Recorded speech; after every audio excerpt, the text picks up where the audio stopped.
오늘 우리가 참으로 깊이 묵상을 하여야 합니다.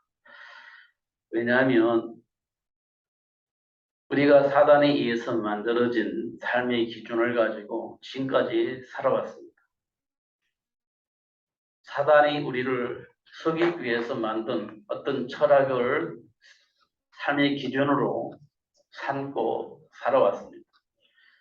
그렇기 때문에 그 기준이 우리 안에 깊이 각인되어져 있고 불이 내려져 있습니다. 그런데 그게 인간적으로 볼 때 틀린 거냐고 물어볼 때 사실은 틀리지 않는 삶의 기준입니다. 중요한 것은 본래 하나님이 주신 축복을 회복할 수가 없다는 것이 문제입니다. 윤리적으로, 도덕적으로, 인격적으로 모든 부분에 완벽할 수 있는데 본래의 모습으로 회복할 수 없다는 것이 문제입니다. 그러면 우리가요, 최선을 다해서 살지만 본래의 모습으로 돌아갈 수가 없다는 것은 헛일이 된다는 겁니다. 그래서 사도 바울은 이 세상의 철학을, 학문을 초등학문으로 이렇게 말을 했습니다. 근본적인 문제를 해결할 수가 없다는 겁니다. 이 세상 수많은 사람들이 부족한 걸 채우려고 수없이 노력을 합니다. 당연한 결과, 당연한 거겠죠. 당연히 준비를 해야 되고 당연히 도전을 해야 할 것입니다. 그러면 준비하고 노력을 해서 도전을 했기 때문에 결과도 나오게 될 겁니다. 네피림 문화의 사람들이 준비하고 도전한 결과로 세상을 지배할 수 있을 만큼 명예도 권력을 가지게 되어집니다. 그것은 당연한 거라고 봅니다. 이유를 가지고 준비한 그 삶의 결과는 세상을 지배할 수 있는 힘과 능력을 얻게 되어지는 겁니다. 문제는 하나님을 떠난 문제를 해결할 수가 없다는 겁니다. 인간이 가지고 있는 그 행복한 삶을 누릴 수 있는 그 삶이 회복되지 않는다는 겁니다. 그게 문제인 겁니다. 소돔과 고모라처럼 자기가 원하는 대로 다 살 수 있을지 몰라요. 왜냐하면 다 가지고 있으니까요. 내가 하고 싶은데 다 할 수 있을지 몰라요. 그런데 그것이 진정 행복이었느냐라고 물으면 그렇지 않아요. 왜냐하면 본래 인간의 모습을 회복할 수가 없기 때문에 참 행복은 회복되지 못하는 겁니다. 그래서 소돔과 고모라도 망했고 창세기 6장의 네피림 문화도 망하게 되어지는 겁니다. 이 사실을 우리는 너무 깊이 묵상을 해야 됩니다. 이 세상이 그렇구나. 그런데 하나님과의 관계가 회복되지 않는 이 세상의 많은 리더자들이 수많은 방법을 가르쳐주고 목표점도 설정해 주어서 그렇게 살도록 우리를 이끌어 갑니다. 그래서 그게 맞는 것부터 막 열심히 목표점을 향해서 준비하고 도전을 합니다. 그런 결과가 나오죠. 그것으로 대부분 사람들은 만족합니다. 야, 성공했다. 그런데 본래 인간의 모습은 회복되지 않았습니다. 그럼 어느 날 나도 모르는 삶의 한계가 오는 겁니다. 그걸 보고 우리는 우울증 이렇게 표현을 하죠. 다 가지고 있는데 우울증이라는 게 생기는 겁니다. 그게 어디서 왔냐? 몰라요. 제 시골에 후배가 하나 있는데 여자분입니다. 근데 결혼하고 나서 시골에 내려와서 사는 거예요. 그 남편은 조폐공사에 다니는 사람이에요. 돈 많이 버는 사람입니다. 근데 부족하지 않아요. 돈 많이 벌어. 그래 시골에서 막 그 집을 멋있게 짓고 그거 사는 거예요. 그 사람들이 막, 야, 좋겠다 이렇게 얘기를 했죠. 왜냐하면 시골에 2층 집을 짓고 그냥 혼자 살으니까요. 얼마나 좋아요. 그래서 제가 야, 좋겠다 이런 생각을 했는데 확인해 보니까 시골에 와서 사는 이유가 있었어요. 왜냐면요, 우울증인가 이런 거 있는 겁니다. 사람을 상대를 못 해요. 사람을 상대를 안 해요. 왜 발악을 하니까 사람 만나 발악을 하니까 견딜 수가 없는 겁니다. 그러니까 오빠도 같이 살았는데 오빠는 이제 못 견디고 집에서 나와버렸어요. 못 견디고 집 나왔어요. 같이 살 수가 없으니까. 부딪히면 늘 싸우니까 살 수가 없죠. 그러면 돈이 없습니까? 아니면 집이 없습니까? 아니면 먹을 것이 없습니까? 부족한 게 하나도 없는 거예요. 남편 직장 생활 잘 하잖아요. 돈 많이 벌잖아요. 조폐공사가 웬만한 직장이 아니에요. 공무원이잖아요. 그러니까 돈 많이 벌지. 예. 그러니까 남편 직장 생활 잘 하지. 건물이 있지. 먹을 거 부족하지 않죠. 근데 왜 그러냐 이 말이에요. 몰라요. 사람들이.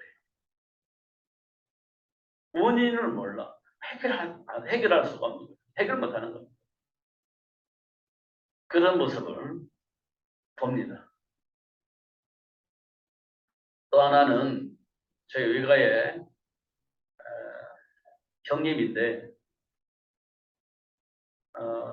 농협중앙회 간부였어요. 지금은 퇴직을 했으니까. 근데 아들이 둘이 있어요. 큰 아들은 정신지체예요. 태어날 때부터 정신지체로 태어났어요. 그래서 지금 막 청년이 됐는데도 혼자 살 수가 없어요. 할 수 있는 게 없어요. 엄마 아빠가 얼마나 힘들겠어요. 근데 둘째 아들은 얼마 전에 검사가 되었어요. 그러니까 하나는 정신지체고 하나는 검사가 되어져서 검사 역할을 하고 있는 겁니다. 근데 한 가정에 두 아들이 있는데 하나는 정신지체고 하나는 검사가 되어 있는 거예요. 그래서 사람들이요, 야, 네가 검사 되려고 노력을 하더니 아들이 그 일을 이뤘구나 좋아할 수 있잖아요. 근데 한편으로는요, 이 아이 때문에 큰 아들 때문에 문제예요. 이 아이는 혼자 살 수 있는 게 없으니까 못 살으니까 그 정도 정신지체니까. 그러면 이 가정은 행복할까요? 불행할까요? 이게 참 애매하죠. 그래서 제가 생각을 하기를 하나님과의 관계가 회복되어졌다면 엄마 아빠가 하나님과의 관계 속에서 현장을 본다면 굉장히 행복할 거다 이런 생각이 들었어요. 정신지차이를 보면서 하나님이 뭘 원하시는지 응답을 받는다면 정신지체 아이에게 있는 문제가 아니에요. 발판이 되어져서 하나님 원하시는 일을 할 수 있으니 행복하고 또 검사의 아들을 통해서 하나님 뭘 하실 것인지에 대한 답을 얻었다면 검사 아들을 통해서도 하나님이 계속해서 하나님이 원하시는 일을 할 수 있도록 이끌어 갈 거 있기 때문에 그 감사가 되어지고 행복해질 겁니다. 그런데 하나님이 원하시는 일 속에서 못 본다면 행복한 것도 아니고 불행한 것도 아니에요. 근데 사실은 불행할 겁니다. 왜냐하면 큰아들 때문에. 우리는 좋은 것보다는 이 문제 때문에 우리는 더 힘들어 하거든요. 이 문제 때문에. 그럼 불행하게 살답니다. 근데 이 불행을 교회 다니는 곳으로 이렇게 막 희수를 시키려고 하는 거예요. 그래서 제가 만나서 얘기를 했습니다. 교회 다니는 것은 의미가 없어요. 예수를 믿어야 돼요. 근데 엄마는 그 말을 알아들었어요. 이분은 교회는 다니는데 아무것도 몰라. 기도는 하는데 아무것도 몰라. 그래서 얘기를 해드렸어요. 예수를 믿어야 할 이유, 왜 교회 가서 예배를 해야 되는지 이렇게 막 알아들었어요. 그러니까 다음날 형님이 저한테 찾아왔어요. 너 무슨 말을 했냐?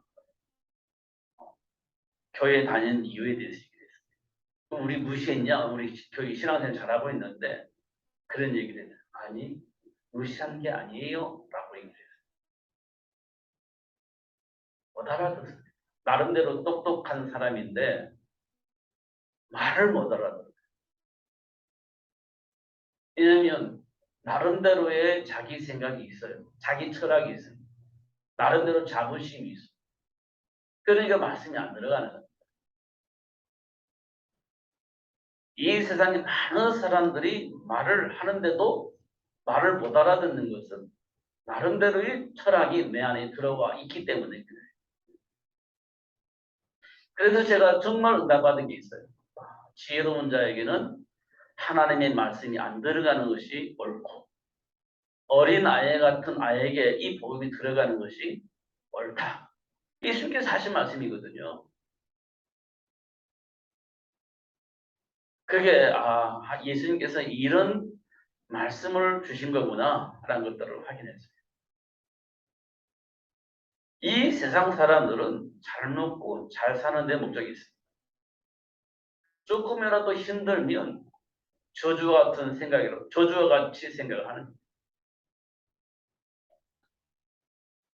정말 이스라엘 백성들이 광야 생활을 하면서 저주라고 생각했던 그런 삶을 살았는데 똑같은 생각을 하고 우리가 살고 있구나라는 것을 확인합니다.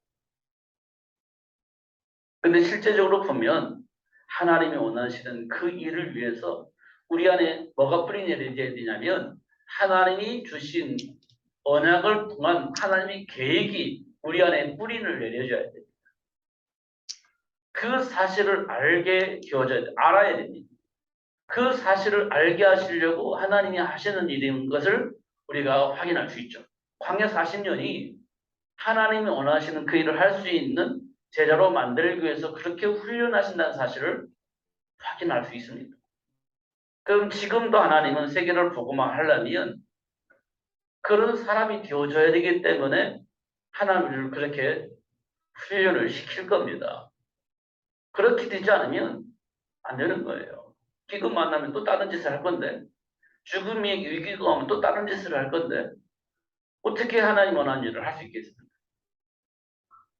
위기가 왔을 때 그걸 넘어서서 하나님의 계획 속에서 도전할 수 있는 사람이 되어져요. 위기 속에서도 이만의 비밀을 누리면서 그 길을 갈 수 있는 축복의 사람이 되어져야 되는 거예요. 그래야 세계를 복음할 거 아닙니까? 그러려면 우리가 율법주를 막 부정하면 바리새인이 되는 겁니다. 정말 우리가 설명할 수도 없고 어려운 것이 하나님과 함께하는 삶의 복음을 우리가 아는 것이 굉장히 중요합니다. 하나님을 배경으로 삼고 누릴 수 있는 이 답을 가지고 있는 것이 얼마나 중요하냐. 사도 바울이 말한 것처럼 모든 것을 배설물로 여기고 오직 그리스도 붙잡고 살아가는 것으로 응답을 받는 바울 같은 응답을 우리가 받아야 그게 가능하다. 이렇게 볼 수가 있어요. 근데 이게 우리 힘과 노력으로 되느냐? 그게 이제 문제예요. 우리는 우리 힘과 능력을 가지고 믿음을 가지고 도전하면서 그걸 쟁취할 거라고 생각을 하는데 사실 그게 하나님의 선물이기 때문에 우리 힘과 능력으로 그걸 쟁취하는 게 아니라 그런데 우리는 자꾸 뭔가를 쟁취하려는 욕망이 있는 거예요. 그러다 보니 스스로가 걸려 넘어지는 거예요. 왜냐하면 우리 수준 알잖아요. 우리 환경도 알잖아요. 하고 싶은데 못하는 환경. 하고 싶은데 할 수 없는 수준. 우리가 가지고 있지 않습니까? 그러면 스스로 자기를 학대를 하는 거예요. 하고 싶은데 할 수가 없는 나를 학대하는 거지. 하고 싶은데 할 수 있는 조건이 안 돼. 그럼 나를 학대하는 거예요. 근데 그렇게 해서 되어질 수 있냐라고 성경은 말하고 있냐 그렇잖아요. 할 수 없다고. 안 된다는 겁니다. 중요한 것은 하나님의 은혜가 되어지면, 은혜가 오면 되어진다는 겁니다. 하나님의 은혜로 되어진다는 거예요.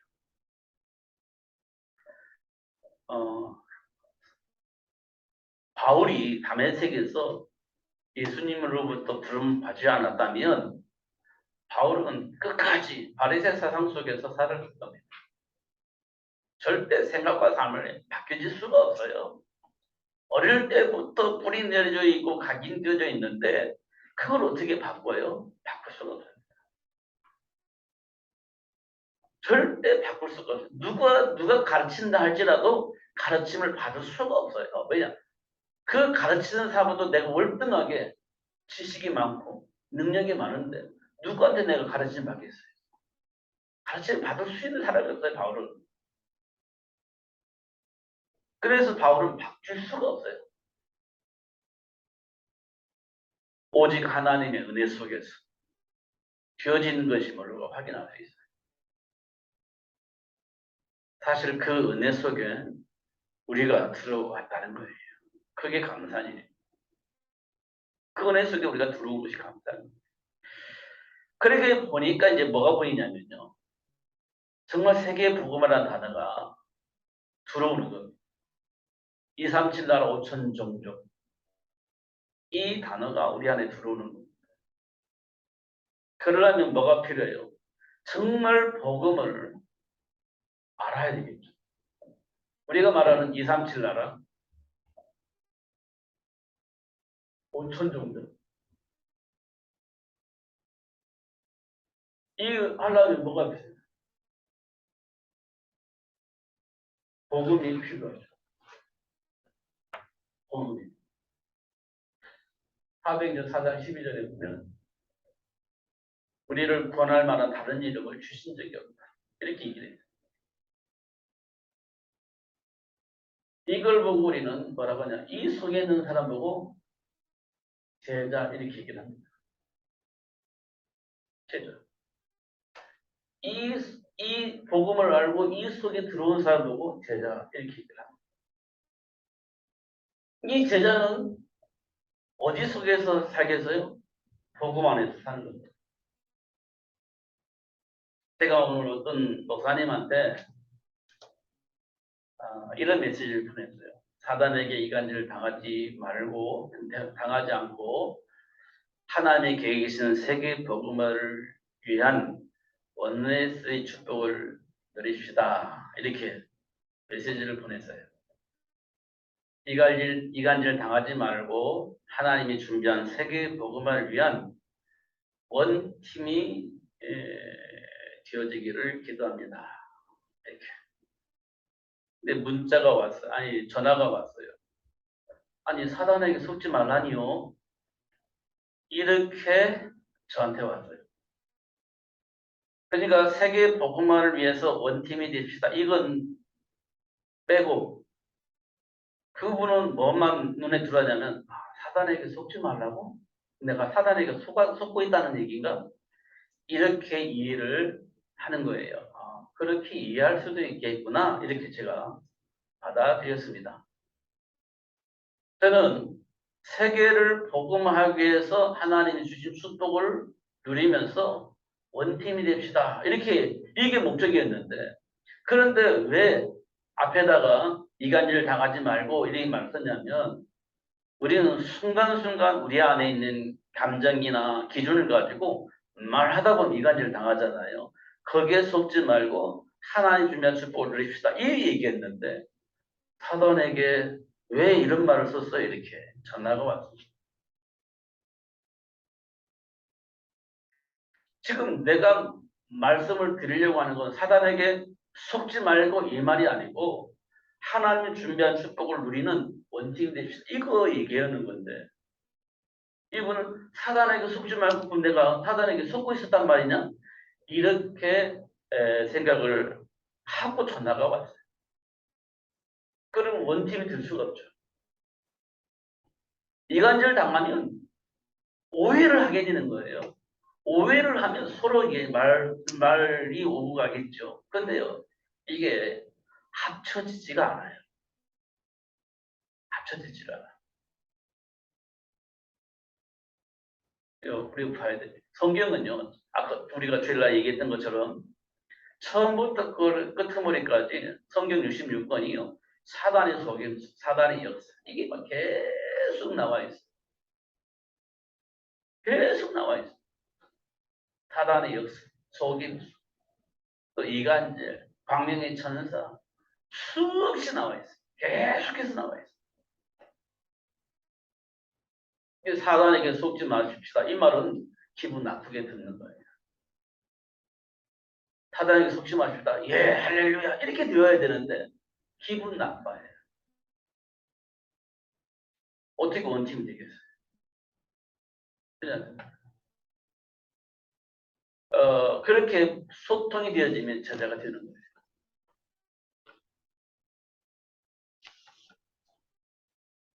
오늘 본문에 우리가 사방으로 우겨쌈을 당하여도 쌓이지 아니하며 답답한 일을 당하여도 낙심하지 아니하며 박해를 받아도 버림받지 아니하며 거꾸리트림을 당하여도 망하지 아니하며 이렇게 돼 있어요. 그러니까 그리스도 예수 안에 있는 배경을 가지고 있으면 이렇게 되어지는 거예요. 거꾸리팀을 당하지 않느냐? 아니 거꾸리팀을 당하는데 거꾸리팀을 당하지 않는다는 얘기예요. 우겨싸움을 안 당하느냐? 우겨싸움을 당하여도 우겨싸지 않는다는 겁니다. 왜냐? 하나님 나와 함께 계십니다. 이 얘기를 하고 있는데 우겨싸움을 당한다고요? 이렇게 이야기하면 안 되지 않습니까? 거꾸리팀을 당한다고요? 그렇게 이해를 하면 안 되잖아요. 그래도 하나님은 우리와 함께 계시기 때문에 쌓이지도 않고 당하지도 않는다. 이 말이 중요한 것이지. 사단은 지금도 오는 사단처럼 한 글자를 잡고 있는 사단이 공격을 하고 있는데 우리가 공격을 안 당하는 건 아니잖아. 공격을 당해 지금도. 그런데 우리가 이길 수 있다. 이게 뭐 중요하지. 그들이 아무리 공격한다 할지라도 그들이 우리를 이겨먹을 수가 없어. 그게 중요한 거지. 사단이 우리를 공격한다? 기분 나빠. 그렇게 이해를 하면 안 되는 거지. 237나라 5천정족을 살리기 위해서는 수많은 공격과 이간질이 없을 수는 없어요. 그 모략을 가지고 우리를 막 공격을 해올 수도 있어요. 얼마든지 그렇게 되어지겠죠. 사단이 무슨 짓을 못하겠으니. 그런데 하나님과 함께하는 우리를 그들이 어떻게 할 수가 없는 겁니다. 그걸 약속을 하신 거예요. 그 속에서 237나라 5천정족 살릴 수 있는 제자로 살게 되어진다는 거. 이게 우리에게 굉장히 중요한 얘기예요. 그러니까 잘 사냐 못 사냐 그게 중요한 게 아니에요. 하나님과 함께하는 축복을 아는 자는 그런 것 때문에 막 기분 나빠하고 흔들리고 그것 때문에 또 막 정죄받고 그런 일들이 일어나지 않는다는 겁니다. 그리고 우리는 그리스도 안에서 행복해져야 되는 겁니다. 문제가 볼 때도 증인이 되어지는 것이니까 행복하고 걸림들이 막 오는데도 괜찮아. 발판이 되어지니까 이게 행복한 겁니다. 근데 걸림들이 오니까 야 미리 걱정하면서 뭐 어떻게 할까? 이거는 행복할 수가 없어요. 문제가 막 밀려오는데 어떡하지? 이렇게 되면 행복하지 않습니다.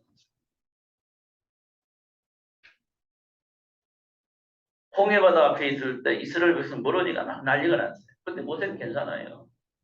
하나님께 기도하면 하나님이 역사하실 것이니까. 전혀 문제되지 않습니다.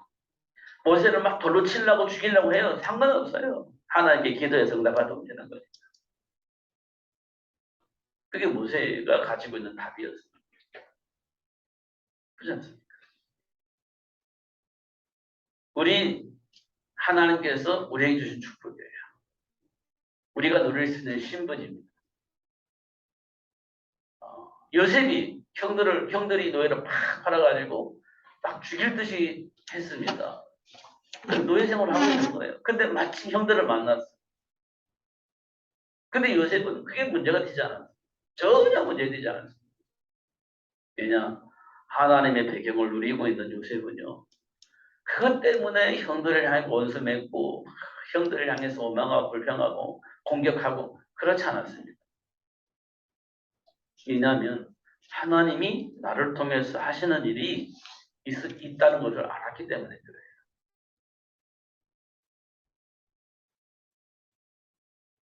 237 나라 5천 종주국 살리려면 수준이 그 정도는 비워져야 됩니다. 우리 수준은 그 못 따라가잖아요. 그러니까 그 수준이 뒤어지도록 하나님께서 우리를 만들어 가진다. 그렇게 말씀을 하고 있는 겁니다. 만들어 가고 계시다. 그 만드는 작이 뭐냐? 그리스도 안에 있는 생명의 복음을 알면 만들어지는 겁니다. 그리스도 안에 있는 생명의 복음을 들으면 만들어져. 누구든지. 우리 수준이, 우리 배경이 그 중요하지 않아. 그리스도 안에 있으면 만들어져요. 왜냐? 그 안에 모든 것이 다 있어요. 지혜도 있고, 지식도 있고, 다 있어, 그 속에. 우리가 가지고 있는 학력, 그게 중요하지 않아. 그리스도 안에 다 있어. 우리가 가지고 있는 능력, 그것까지 되지 않아요. 그리스도 안에 다 있어. 그러니까 많이 배웠냐, 못 배웠냐, 그게 중요하지 않아. 그리스도 안에 있으면 다 되는 거예요. 예수님께서 약속하셨잖아요. 내게 능력 주시는, 내게 능력 주시는 자 안에서 모든 걸 할 수 있다. 사도 바울이 한 얘기입니다. 사도 바울이 실력이 있기 때문에 되는 게 아니고요. 배경이 좋으니까 되는 게 아니고 내게 능력 주시는 자 안에서 내가 할 수 있다. 이렇게 된 거예요. 그러면 우리는요. 마찬가지입니다. 내게 능력 주시는 자 안에서 나도 할 수 있지. 우리가 이걸 확인하면 어떤 사람 앞에서도 괜찮아. 그리스도 안에 있으면 괜찮아. 이렇게 말할 수 있는 삶을 살 수 있게 되신다. 실제니까, 사실이니까. 이게 굉장히 중요한 거예요. 그냥 우리는 이거 해야 돼요. 정말로. 예산처럼 어떤 정도 살려야 돼요. 세계보고막 얘기 약속을 하셨잖아요. 땅끝까지 온천하다는 얘기. 모든 민족에게 얘기했잖아요. 이 복음이 증거되어진 이후에 예수님이 오실 것이다. 약속되어 있잖아요. 그럼 우리는 삶의 이유가 여기에 방향이 맞춰져 있어요. 삶의 이유. 그러려면 이런 사람을 제자라고 만드는데 이 제자를 우리는 어때요? 만들어내야죠. 만들어내야 돼요. 이게 이제 만들어내는 방법이 생육입니다. 생육. 하나님께 주신 축복이에요. 그리고 또 한 가지 뭐 합니까? 사도 바울은 회당으로 찾아가요. 생육이. 예, 회당으로. 그래서 또 어디로 갑니까? 서원으로. 또는 훈련입니다. 제자 훈련이죠. 이렇게 되어지면서 로마가 복음화 되어지는 겁니다. 로마가 복음화 되어지는 거예요. 이렇게 되어지는. 그럼 이 사람들은 어디 가겠어요? 현장으로 파송되겠죠. 현장으로 파송돼요. 그래서 현장이 어떻게 바뀌어지겠어요? 하나님 나라로 바뀌어지겠죠. 저주와 재앙은 사라지겠죠. 하나님 약속하신 축복이 회복되어지겠죠. 이걸 사람들이 싫어할 사람은 한 사람도 없습니다. 모든 사람이 좋아하겠죠. 사람들이 모아가지고 막 좋아하니까 로마 황제라 할지라도 어쩔 수가 없어요. 로마 황제라도 어쩔 수가 없어요. 그래서 기독교를 국교로 인정할 수밖에 없는 상황이 벌어진 겁니다. 이게 250년 걸린 거예요. 그 세계를 복음하기 위해서 하나님이 언제 어떻게 역사하실 줄은 몰라요. 하나님 계획 속에 있는 거니까. 중요한 것은 모든 민족이 이 복음을 들을 수 있도록 하나님이 역사하실 것이라고 한 것은 분명해요. 왜 그렇게 하나님이 하시겠다 약속을 하셨으니까.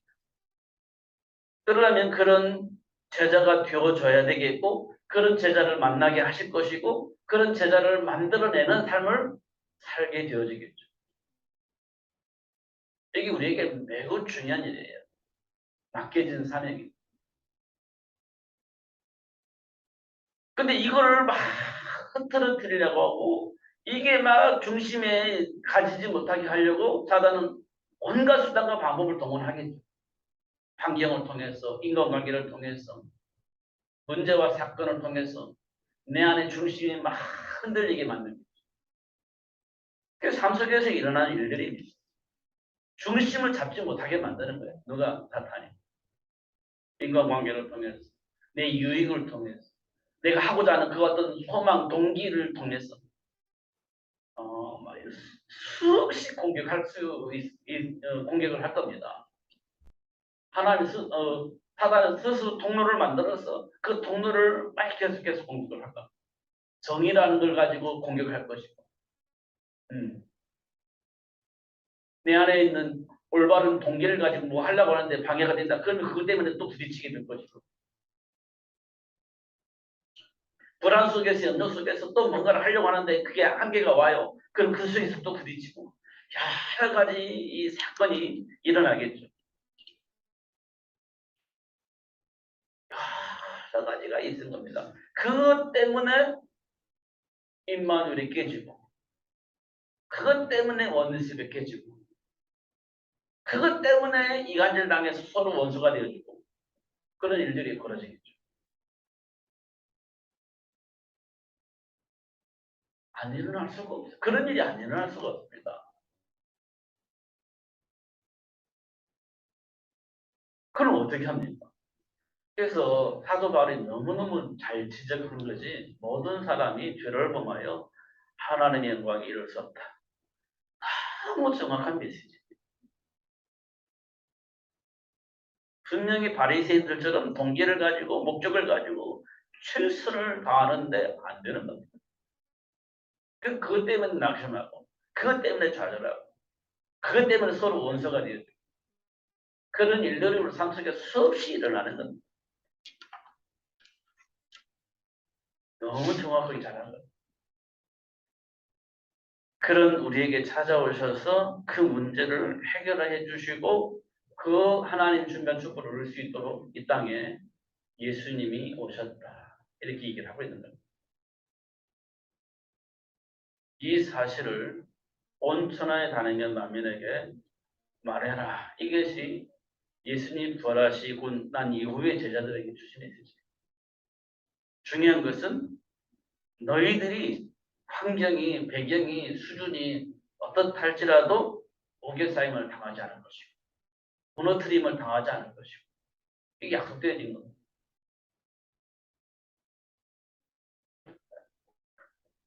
박해를 받아도 버림받히지 않냐. 뭐 이렇게 돼 있어요. 하나님이 주신 자녀에게 준 축복이에요. 보장된 축복이에요. 이것만 우리가 사실화시켜진다면 흔들릴 이유가 전혀 없죠.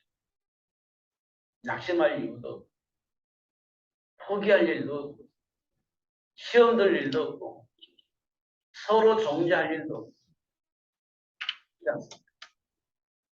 사도 바울이 말한 것처럼 범사에 감사할 일만 있게 되어진다는 것을 확인할 수 있어요. 그래야 237 나라 5천 종족이 어떻게 살고 있는지, 왜 그들은 우상 숭배하고 있는지, 그들은 왜 이상한 종교를 가지고 그렇게 자기 자신을 학대하며 사는지 알게 되어지는 겁니다. 그들을 위해서 우리가 준비하고 도전하는 거죠. 안디옥 교회가 그 현장을 봤기 때문에 선교사도 파송하고 그 현장을 살리기 위해서 마음껏 헌금해가지고 보내기도 하고 그렇게 했지 않습니까?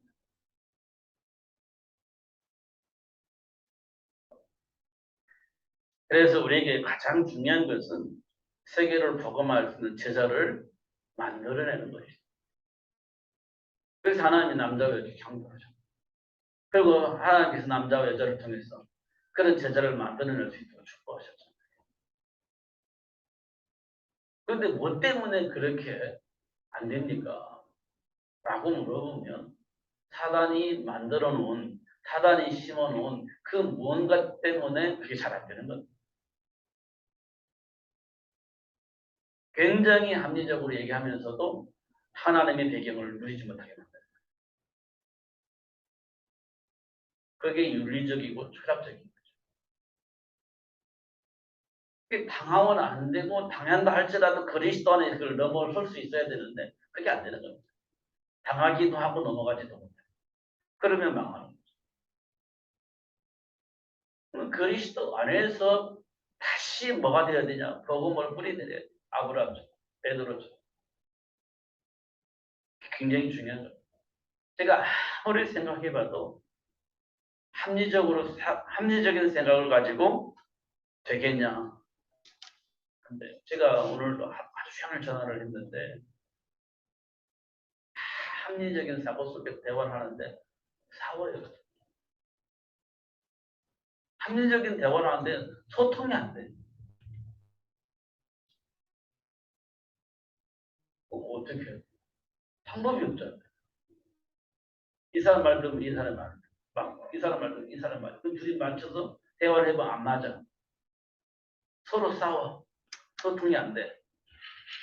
누가 틀린가요? 누가 맞나요? 따로 떼놓고 말하면 틀린 것도 아니고 서로 맞아요. 근데 둘이 만나면 안 맞아. 왜 그럴까요? 몰라. 그게 지금 현실입니다. 그 현실이에요. 뭐 때문에요? 이간질한 사단의 역사 아니까. 너는 누가 맞잖아. 논리적으로 합리적으로 쫙 설명을 가지고 와요. 이 사람도 논리적으로 합리적으로 쫙 가지고 와요. 그럼 둘이 딱 만나요. 충돌해요. 이 사람 말도 너무너무 합리적. 이 사람 말도 너무너무 합리적. 맞아. 근데 둘이 만나면 안 맞아요. 왜 그럴 것 같습니까? 그 사단이 없어요. 속임수. 이간질. 그래서 철학으로 속이는 사단에게 속지 말아라. 그리스도로 결론 내라. 이렇게 얘기는 한 거예요. 그러면 기도가 돼요.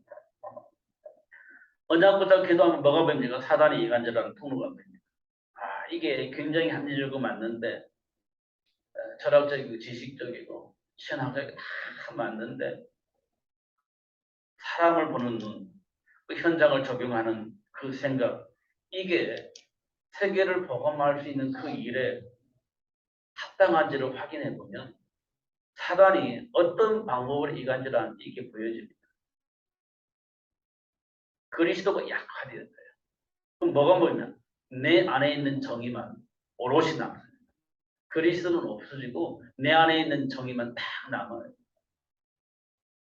그것 가지고 안 되는 겁니다. 그리스도로만 드러내는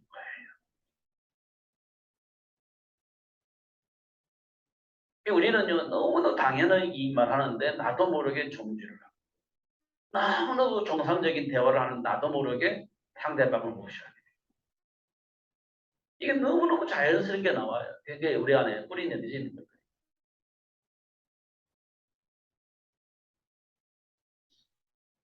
그런 상태인 것을 우리를 뭐라고 말하냐? 질그릇. 그런 상태인 우리를 질그릇 이렇게 표현한 거예요. 근데 그런 우리에게 예수님이 들어와 계신다. 이게 주일의 메시지입니다. 그리스도 안에 있는 축복을 누릴 수 있어요. 이런 것들이 이게 매우 중요한 일이다 이렇게 볼 수가 있어요. 이 축복을 정말 우리가 알아야 돼요. 저도 알아야 되고 여러분도 알아야 돼요. 저도 누려야 되고 여러분도 누려야 돼요. 결코 저도 이간질 당하지 말아요. 여러분도 이간질 당하지 말아요. 그래서 합력하여 손을 이루어나가시는 하나님 역사 속에서 원내에서 축복을 줄 수 있어요.